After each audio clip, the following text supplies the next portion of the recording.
This episode of Ties That Help is brought to you by Gamefly.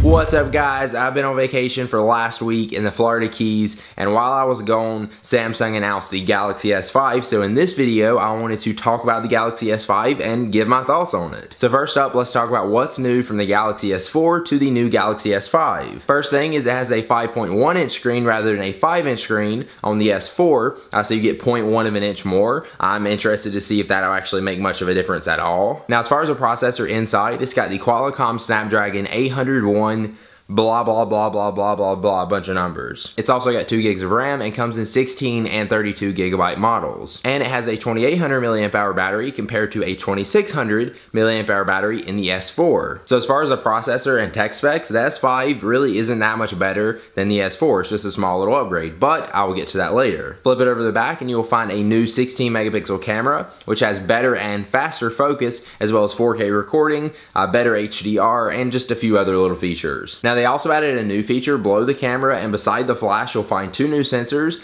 and those are a heart rate monitor. You can actually place your finger on those, and in just a few seconds it will give you your heart rate. That's a really weird feature for Samsung to add, a heart rate monitor on a phone, but I guess that's kind of cool. Going back around to the front of the device, another new feature is a fingerprint scanner built into the home button.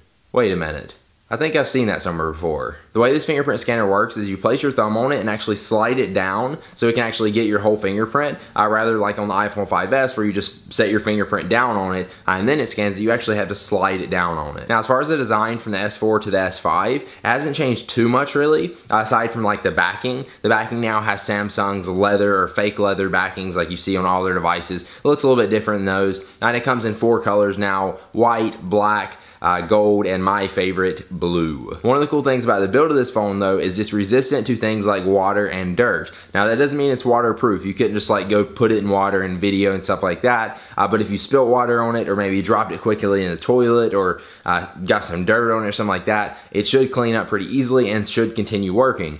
So it's just more resistant, which I'm all for making a phone more durable. If they can do that, that makes me happy. It does have that little cover though over the USB port, which is attached to the phone, and I could see that getting annoying. Alright, so there you go. That's pretty much the main details you need to know about the S5. But people have been criticizing it. They say that the S5 isn't a major upgrade from the S4, which I kind of agree on, but at the same time, I'm not too upset about it. When I had the Galaxy S4, I loved it. It's right up there with the iPhone. Those two are very close as far as taking my top phone spot. But I just feel right now we're kind of at like a standstill as far as like phone tech. Like what else can they do right now to make the phone better other than giving it a better processor and better camera? I mean, at least Samsung is trying. They're adding those new features like the heart rate monitor. It's features we don't really need or probably won't ever really use, but it's just a feature to say, look, it does this, this is new, this is why you should get this. So my question for the people who say the S5 isn't a major upgrade from the S4, what could they have added to the S5 to make it a major upgrade? Like what could they have added to make the phone better and made it worth upgrading from the S4 to the S5? Now as far as the software on the S5, it's running Android KitKat, of course with TouchWiz over top of it,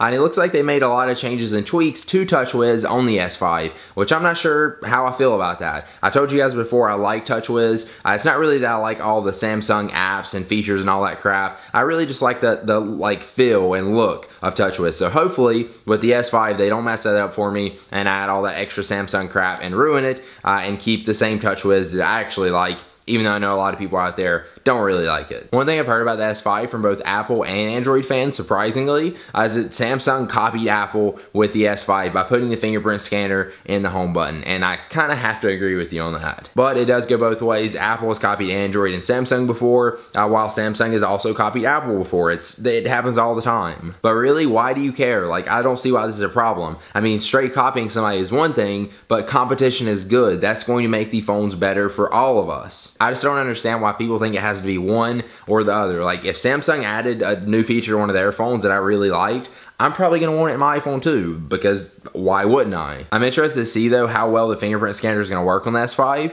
because the iPhone 5's Touch ID fingerprint scanner I don't like. It's just too slow. It rarely works for me, and like by the time it does, I might as well just type my password and unlock my phone. So I'm pretty excited for Galaxy S5, and yes, I am going to be getting it. I'm not really excited much for the new features just because, again, there isn't that much. I'm more excited to get my S4 back. My S4 has been broke for a long time now, and now I'm going to be getting my S4 back, except now it's going to be a little bit better. Most of you guys know I've been using the Nexus 5 as my main phone alongside the iPhone 5S, and I say main phone, but really I've been using this one just as much. I just set up tethering on this one, connect to it, and I pretty much have two phones at all times. I just talk to people on this one, but as of today, I'm switching back to my iPhone 5S. I've been eating through data with this thing, tethering and stuff like that.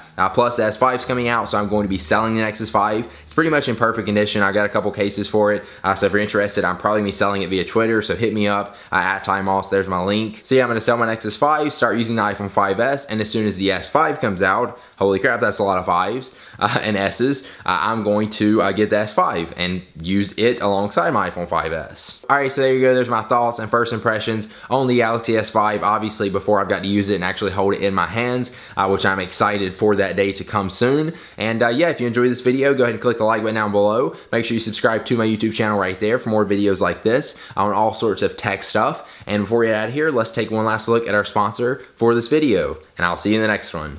Peace. Gamefly is the largest online video game rental service, offering you a choice of over 8,000 new and classic titles across all consoles and handhelds. With plans starting at just $15.95 per month, Gamefly members can rent 1 to 4 games at a time and keep them for as long as they like. Once you're done playing a game, you send it back and Gamefly will send you the next available game on your list. Gamefly members can also play hundreds of PC games for free with unlimited PC play. So if you want to check it out, you can go to gamefly.com/Ty and you'll get a 15-day free trial.